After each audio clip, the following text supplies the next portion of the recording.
The portal giveth and the portal taketh. Let's talk about some portal losses, plus some more thoughts on quarterback play and Wisconsin, Michigan State coming up in the basketball side. Let's talk about it on today's Locked On Badgers. Let's go. You are Locked On Badgers, your daily podcast on the Wisconsin Badgers. Part of the Locked On Podcast Network, your team every day. What is good, everybody? Welcome to Locked On Badgers, your team every single day. Thank you so much for making this your first listen. I am stoked that you're here. I'm stoked that we built this community together. Today's episode brought to you by LinkedIn. These days, every new potential hire can feel like a high-stakes wager for your small business. That's why LinkedIn Jobs helps you find the right people for your team faster and for free. Post your job for free at linkedin.com/lockedoncollege. Terms and conditions do apply. All right, let's talk about it. I want to start with, so here's the thing. Like everybody fans differently. We've talked about this. And this new era of college football, players come and go. It's much more that NFL style of roster changeover. And it's going to take some getting used to for everybody. But I still cheer for, and I have no issues if a portal, someone leaves from Wisconsin and fans say, I'm done cheering for him. He's not a Wisconsin guy anymore. I'm cool with that. But for the most part, I cheer for everybody who comes to Wisconsin, they leave at some point. Because at the core level, all of us are to some degree always looking for better opportunities, right? We job hunt too, right? Like players do the same thing, and if they put time in at Wisconsin, to me, once a Badger, always a Badger, as long as you leave generally the right way. And so I like to, when some players leave the portal, take a second and just reminisce about their careers in Madison, what they did here, how they came into the program, right? So that's what I want to start with today, because a couple guys left for the portal. One of them particularly. Like he's a Badger. He's always going to be a Badger to me. And that's where I want to start on this show. Let's talk about, I mentioned it, the portal taketh, right? Well, let's start with the guys that have gone, right? So Miles Burkett, Jack Pugh, Dylan Barrett, Chimere Dike, Skylar Bell, and Keontae Lewis. But let's start with those five. Those are the recent five. I want to finish on DK, but let's go to Miles Burkett. Miles Burkett, in-state player, came into the program in the 22 class, was a 3-star recruit, won a state title in Wisconsin. Really, really good leader. Everybody talks about his leadership and the type of kid he is. Had another offer from Bowling Green, Miami of Ohio, Eastern Michigan. So not a highly recruited player. I'll tell you this about Burkett, though. And again, I hope he finds success like all these other players. I respect the heck out of him for a lot of players would have left last year. A lot of quarterbacks would have left last year, seeing a new coach come in, a new offensive coordinator, new quarterbacks coach, seeing 2 transfers come in, 3 transfers come in, and a high school player, kind of knowing that you didn't have a chance. He stuck with it because he said, I'm a competitor, I'm going to compete. I respect that. I hope he goes and crushes it somewhere. So Miles Burkett left. We talked about it. Dylan Barrett is another one. Dylan Barrett came into the program as a 3-star out of St. Charles, Illinois, the 2020 class. Barrett was a pretty highly recruited offensive lineman. Had offers from Boston College, Cincinnati, which is interesting. I think Fickell's staff would have been there at that time. So Fickell's staff would have recruited him. Offers also from Duke, Illinois, Iowa, West Virginia. So, I mean, he never really found a way to make an impact. And you look at the issues on the interior offensive line this year. If you weren't going to make a jump this year, you're probably not going to play. But Dylan Barrett, again, came to the program 2020, wishing him the best of success. Jack Pugh. Jack Pugh is a huge recruiting win. Now, Jack Pugh's not really entering the portal. Jack Pugh is medically retiring. He had a really powerful statement I want to talk about in a second. 4-star tight end out of Hilliard, Ohio. He was a huge recruiting win in that 21 class. Pugh was one of the higher-ranked tight ends Wisconsin's ever gotten. Great film, athletic, big. Again, huge recruiting win. Offers from Penn State, Michigan, West Virginia, Virginia. Let's see who else. Iowa was in on him. Cincinnati was in on him too. So another one that Fickell would have been involved in. And then it just never clicked. He put a really, to me, powerful statement out that said, essentially, I've struggled through depression, substance abuse. This is not personal. This is he put this out there. I've struggled with depression, substance abuse, and I decided to medically retire. I want to focus on my health and my body. That's awesome. I hope he finds all the success and all the mental peace that is out there for him. And I wish him a ton of success. Again, you go back and you remember when these players enter the program. I remember because I've been following recruiting. I've been following recruiting pretty closely for probably 12 years, 13 years. I mean, probably going back to when John Clay, that group first came into the program. I think that's when I first started following recruiting. And some people have followed it way longer than I have. Some people are just getting into it. But I remember the big recruiting wins. Pugh was one of those guys. And they come in, you get excited, and you envision this kind of road unfolding where the success is going to be there, and it just didn't. And that's not always the player's fault, the coach's fault. Sometimes it just doesn't happen. So Jack Pugh medically retiring. Again, hope he has a ton of success and finds the piece that he's looking for. And then I want to get into the two receivers. Skylar Bell, 3-star receiver in the 21 class. Go back, he had an Iowa offer, a Georgia Tech offer, had a Connecticut offer. He's from Watertown, Connecticut, kind of my neck of the woods. Good player. He played a couple years at Wisconsin. He contributed. Like he was a guy that had some big flash moments, had some big catches. Will probably be remembered partially for some of the drops, but a good, solid player that was athletic, has upside. If he can get the drops reined in, like there's going to be a role for him going forward for sure. And then let's talk about Chimere Dike. Let's talk about Dike, a guy who's played here. He's 4 years, high 3-star, coming out of Waukesha, Wisconsin. Had an offer from Iowa State, not highly recruited kid, but really the impact he had on Wisconsin is tangible. It's going to be remembered statistically. And again, this isn't the highest bar, Wisconsin. I get that. We're not talking about Oklahoma, Florida, Miami, FSU, Ohio State. I get that. Statistically, he's about 20th across the board in receiving history at Wisconsin. And that's including tight ends. He's had 97 receptions, 1,478 yards, 9 touchdowns, also ran for a touchdown. That's 19th in Badger history in receiving yards. 19th in Badger history in receiving yards. It is 22nd in catches, 21st in touchdowns. Again, across the board statistically, he's basically a borderline top 20 receiver in Wisconsin history. Now, again, two things.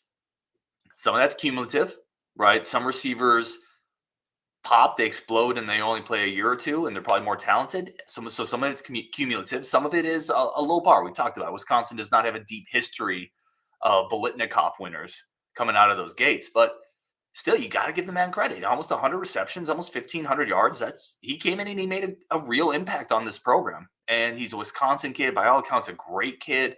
Runs a camp to help players and youth football guys kind of get into the game and develop their skills. Member of the community. You see, the other thing is you can see the respect from teammates when they tweet about him. Just about all the receivers I saw, hey, good luck, number 13. We'll always be grateful for what you did here. Big part of the program. So, yeah, I think it's worthwhile to take a moment to pay homage and remember those guys that are leaving the portal. To me, they're still Badgers. I'm going to cheer for them. I root for them. I was excited when they were here. I hope they go and crush it. And again, I look at it from a standpoint of I've looked for jobs. Like I look for better opportunities, right? That's all they're doing. That's all these players are doing. And sometimes they get demonized a little too much. And yeah, sometimes they make bad choices. So do we. Sometimes we make bad career choices too. Like I wouldn't want somebody on Twitter crushing me because of job A I took instead of job B, right? Like it's life. You make decisions as an adult. Sometimes they work out. Sometimes they don't.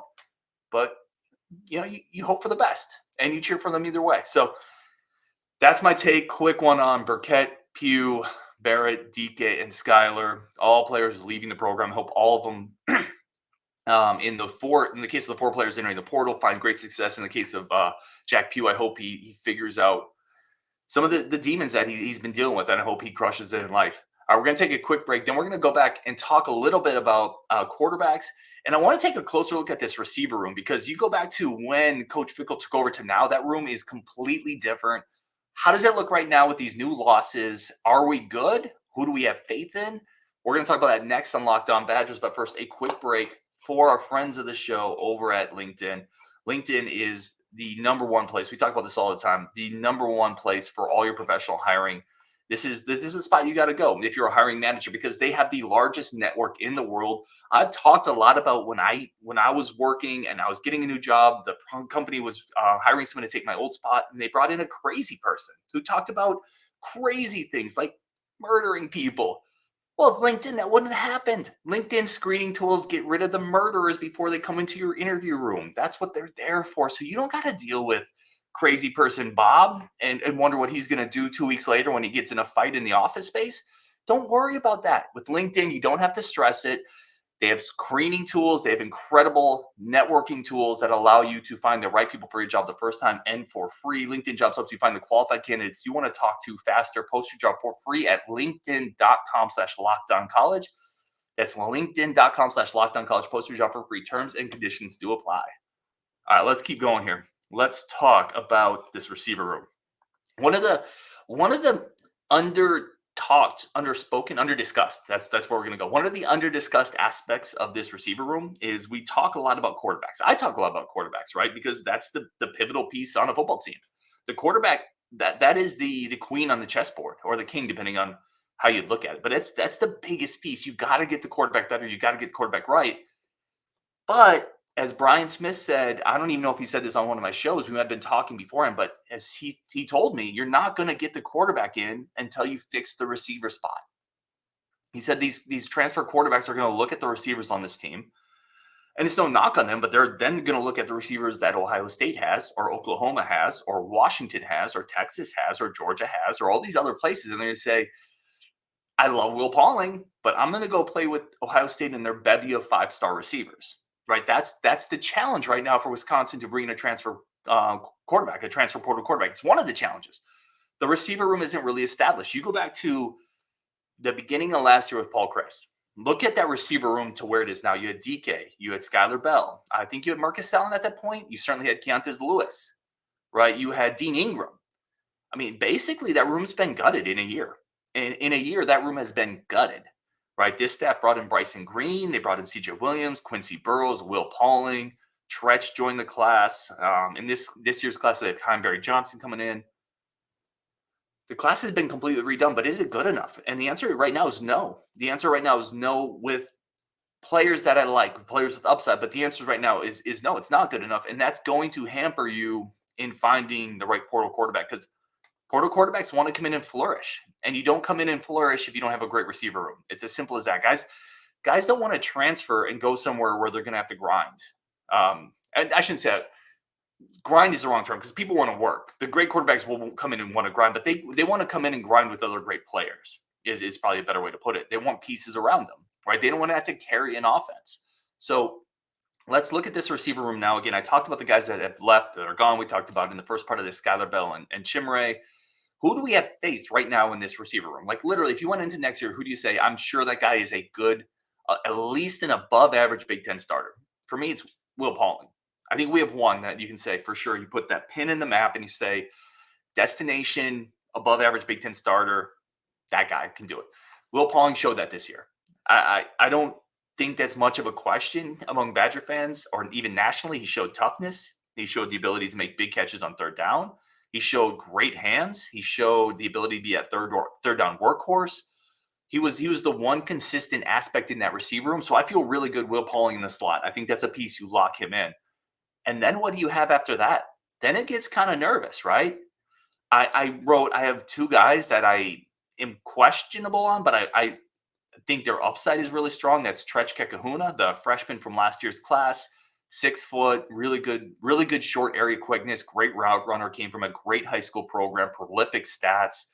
I like him a lot. I think the staff getting him in on special teams late in the year, where he actually was involved in kick returns a very tiny bit, but he was there. I think that speaks to a level of confidence they're starting to develop in him. So I like him with upside. Quincy Burrows is a guy I really think he got lost in the mix in the transfer class. I've talked to somebody inside the program. They love him. He's 6'2", 200 pounds. He runs about a 4.45, 4.5, like a 4.45 or a 4.5, somewhere in that range. So he's a fast, big NFL size type receiver. I think, again, seeing him get reps near the end of the year and kind of looking the part bodes well for the future. But those aren't sure things. Those are guys who I like because of their upside. I think they're potential pieces. I know the staff really likes Quincy Burrows. There's a reason they brought him in from Cincinnati with them. They really like him. And then you look at the rest. So I think those guys are potential answers, but they're not. You can't chalk them in and say, for sure, we're good there. And then you look at the guys who are in the make or break next year. This is an interesting group of receivers. These guys are make or break next year. Like Tretch Kekahuna isn't in a make or break season next year. I don't think Quincy Burrows is either. But guys like Tommy McIntosh, he has to make a jump, right? He has to make a move. Chris Brooks Jr. has to make a move next year. C.J. Williams has to make a move. Like, those guys have to make moves next year to kind of start realizing on that potential. Again, I don't know if they will. I think Vinny Anthony can be kind of that vertical threat. I like him in this offense, but I think he might be more of a one-trick pony. CJ Williams or Bryson Green could be kind of that physical possession receiver. But there's a lot. The more you talk about this, the more you realize, wow, these guys, these are all just kind of question marks, right? They need a dude, is my point. The bigger point I'm making is they need a dude on the boundary. Whether that's one of these guys develops in the offseason to that dude, or they find the dude in the portal, I think they need a vertical threat on the outside who can take the top off the defense. And I'm not sure if they got that right now. So that's kind of where I'm at in this receiver room. It's been gutted. It's going to make it hard to land that transfer portal quarterback. I like the upside a lot on a couple of these guys, and I think Will Pauling is an above-average starter. It's not a good enough unit, in other words. This was a comment we got from Samuel T., and I want to throw it in there because it kind of speaks to what we're talking about here. He said, okay, let's say we get Ward, and that's Cameron Ward, which, by the way, I just talked about a little bit today. I would love that guy. He says, let's say they get Ward. Who's he going to throw to? The receivers were very mad this year. Which I think had a lot to do with the pass game struggles. That's from Samuel T. from our YouTube comment section. I 100% agree. You are dead on, Samuel T. And that would be one of the biggest reasons if we end up not just Cameron Ward. Cameron Ward's going to be a really tough fish to pull out of this pond. But that's going to be one of the biggest reasons why maybe we don't get that big transfer quarterback I think we could use. They're going to look at the receiver core and say, who am I throwing it to? It's a good question. If I was a quarterback in the portal, I would ask that question.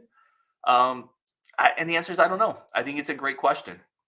All right, we're going to take one more quick break here, talk about our friends of the show, and then come back with a few more questions on quarterbacks and talk a little bit about the big Wisconsin-Michigan State basketball game coming up. But first, a quick break for our friends of the show over at Game Time. Game Time is the number one place to buy all your tickets, not just for sports. This is a sports show, obviously, but concerts, theaters, comedy shows, whatever you want. Get those tickets on Game Time.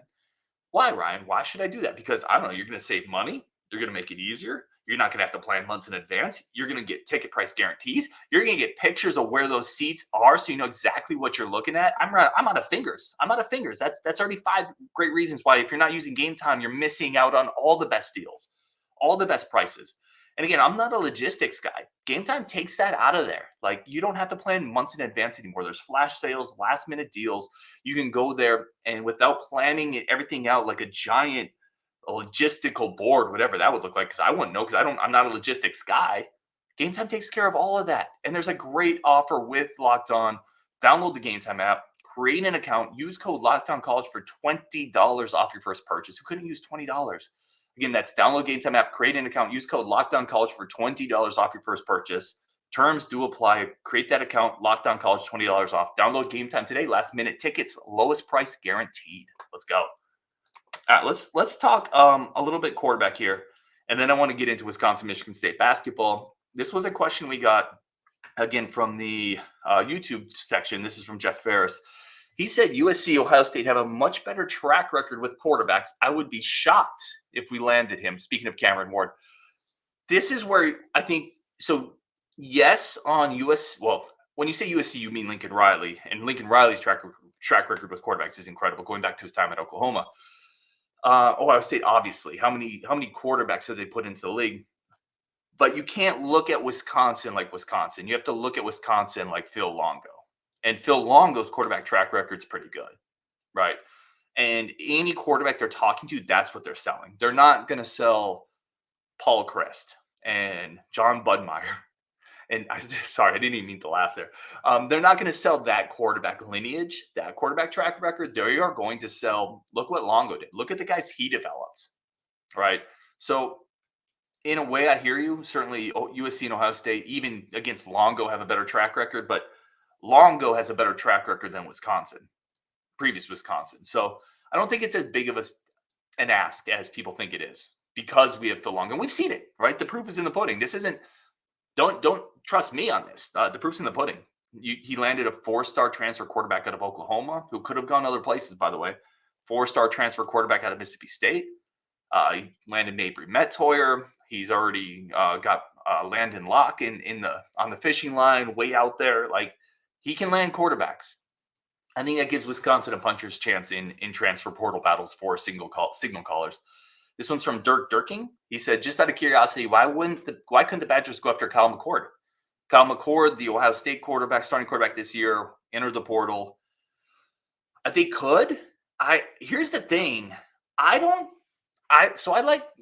It's funny. Sorry, I'm not getting my sentences coherently here. Justin's been on the show a couple times. He doesn't like Kyle McCord very much. I'm a little higher on Kyle McCord than Justin is, but I'm not that high on him. Like, I don't think Kyle McCord comes to Wisconsin and is that much more than like a Jack Cohn.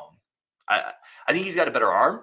He does have a bigger arm, probably a bigger frame. I don't think he's that mobile. I think there is some toughness there. We saw him take some hits this year and stay in the game. I think he's fine. I think he's a B. I don't think he's lived up to his 5-star status. So they certainly could. Would it be an improvement? Yes. Like, he would add a very talented arm into this room. But I would rather have a guy who's a little more mobile. I mean, if you said I could have, and maybe this is obvious, if you said I could have Cameron Ward or Kyle McCord, I would take Cameron Ward 100% of the time. I would take Will Rogers over him. I would take Grayson McCall over Kyle McCord if I had the option of both. I would take Dylan Gabriel. I would take him over Kyle McCord. Maybe all those are obvious. I don't know. But he would be fine. I think he'd be fine. And I wouldn't object against it. But I don't know if you're getting a lot of value there. Last question here. Oh, those were all the questions. Perfect. All right, let's talk Wisconsin, Michigan State coming up tomorrow. Well, today, depending on when you see the show. Wisconsin, Michigan State, I think it's 6 Eastern, 6 or 7 Eastern on Tuesday, the 5th. It's going to be in the Breslin Center, so the Badgers have to go play at MSU. Michigan State's 4-3 this year, but don't let the record fool you too much, right? There are 3 losses. You have the weird opening season loss against James Madison. You kick off the season. Those games can be a little funky. And then the other 2 losses are to Duke, who I think is number 9 in the country right now, and Arizona, who's number 1 in the country. So they've lost 3 games. 2 of them have been against top 10 teams. They were right in that Duke game. They could have beat Duke. They're a good team, despite the 4-3 record. Michigan State's a good team.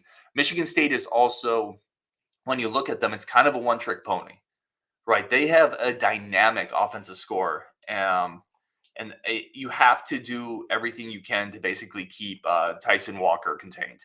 Tyson Walker, I just had to look over because I forgot the points average, is averaging 20.5 per game. He's dynamic. He's really good. He is quick. He's a combo guard. He's able to freeze defenders with a bit of a hesitation dribble. He has a good step back. He hits shots from all over the court. Not a great three-point shooter, but he'll hit clutch ones. He hit 2 against Duke, kind of in the final 5 minutes that were really tough shots to get Michigan State back in that game. He's really good. They'll run him off a lot of dribble handoffs. They create a lot of isolation activity for him, either on the wing or at the top of the key, and just kind of let him create. He's tough because he can go left or right. He's quick. He can finish with floaters. He can finish at the rim. He can finish on the baseline. He has a mid-range game. He'll do a step back into a 3. He's really good. He's an NBA type of scorer, and kind of reminds me a little bit of Jamal Crawford, right? If you remember the longtime NBA guard, could just score in a bunch of different ways, go microwave a little bit. Not a great passer. Like, he's not out there playing point guard. That's the key. You got to stop Walker. Who do the Badgers put on him? I think you start with Chucky Hepburn, but Klesman's going to get a shot. Wouldn't shock me if John Blackwell Jr. gets a shot. I think they'll take turns. They'll try to wear him down. At times, Duke sent 2 at him and just said, screw it, get the ball out of your hands. They don't have a lot of other options consistently around Walker. So I think you're going to see a huge focus on Walker. The Badgers are going to have to be great defensively, especially on the dribble handoff action, the weave action, the pick and roll action that Michigan State wants to run with Walker, because they're going to try to get mismatches. And what you'll see is if they can force that mismatch, right? If they can force a big, whether it's Crowell or Tyler Wall, to start guarding Walker, Walker will pull that ball out, isolate on that big, and get a shot. So that's going to be the key to the game to me. How do they defend Walker? Can they make it hard on him? He's going to score. He's really good. But can they defend? Can they make it hard on him? Michigan State's not a good three-point shooting team, much like they're inconsistent. They're shooting about 27% this year. That's 300th in the nation, 338th in the nation. So they're not a good three-point shooting team up to this point. But defensively, they haven't allowed a lot of great shooting either. They're allowing 27% from 3. So expect the Badgers to go into the post probably a little bit, try to play out of there, create some offense that way. But I'm excited for it. I think Wisconsin if I had to pick, I think Wisconsin probably drops the game, but it'll be a close game. It's a good game, and they'll move on from that and move on to that Arizona game. So I'm excited for it. Anyway, that's the show. We're going to do another one tomorrow. I hope to have a bit of a Michigan State preview with a Michigan State guy coming in. We got recruiting content coming up this week, more portal content, a great interview with a 24 recruit. Our commitment, I should say, a big-time commitment in the 24 class is joining us. You're not going to want to miss that one. So thank you so much for tuning in on Wisconsin, and we'll talk tomorrow.